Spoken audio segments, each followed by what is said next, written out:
World War I began in 1914, when the Archduke of Austria-Hungary, Ferdinand, was assassinated by a Bosnian Serb.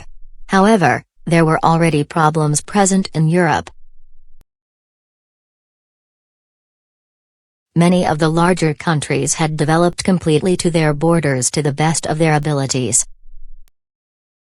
Because they had developed all of their resources based on the technologies available, they were limited on resources. For example, farming was limited to plows moved by horses or oxen and basic irrigation methods. But farms today are planted quicker and more efficiently to yield higher harvests. Back then, they were barely able to grow enough to feed the population, and many went hungry. To obtain more resources, many countries practiced imperialism and colonialism to obtain raw materials like grains and timber from other, less developed areas. When one country, such as Spain, noticed England colonizing Africa, it would try to either obtain the same area or one nearby. A race to rule the world commenced.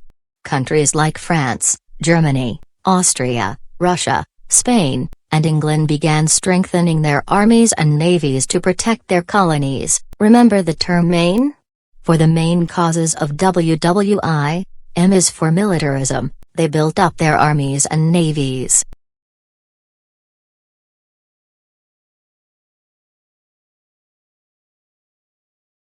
A is for alliances. Some had to fight because they had alliances with one or the other side. I is for imperialism. Every country was trying to rule the world. N is for nationalism. Everyone thought their country was the best. So, when the Archduke was shot, all the countries with alliances picked sides and ended up going to war.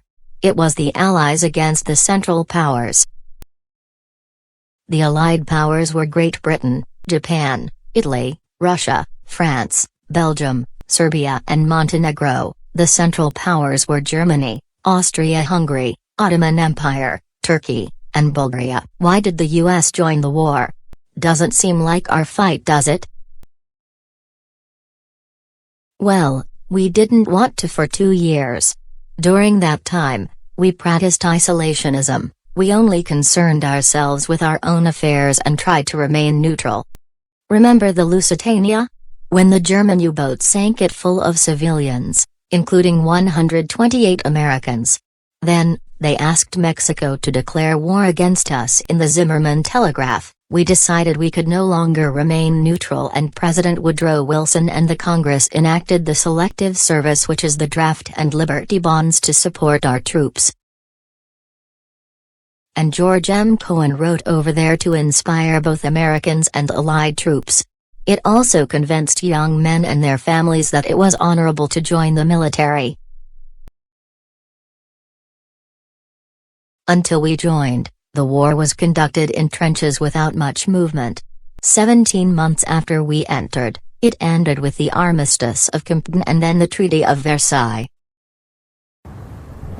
The end of World War I. The Treaty of Versailles. At the 11th hour, on the 11th day of the 11th month of 1918, the Great War ended. The First World War left 9 million soldiers dead and 21 million wounded, with Germany, Russia, Austria-Hungary, France, and Great Britain each losing nearly 1 million or more. Unfortunately, the Treaty of Versailles of 1919 forced punitive terms on Germany that destabilized Europe and laid the groundwork for World War II. Now that we have finished World War I, we must begin World War II. But wait. What happened between the two wars? All kinds of developments happened: personal autos, steel and concrete buildings, vaccinations, and more people moved to the United States. But in 1929, Black Tuesday happened. Black Tuesday was the American stock market crash where thousands of people lost all of their money and the whole world experienced a Great Depression until World War II. Hi, again. To learn about World War II, all groups will create a presentation about it to teach your classmates. One person, from each group, will pull a slip of paper from the cup to obtain your topic. 1. Timeline of major events. 2. Causes of the war and why the U.S. joined. 3. Major battles of the war, when, where, what, how, why, etc. 4.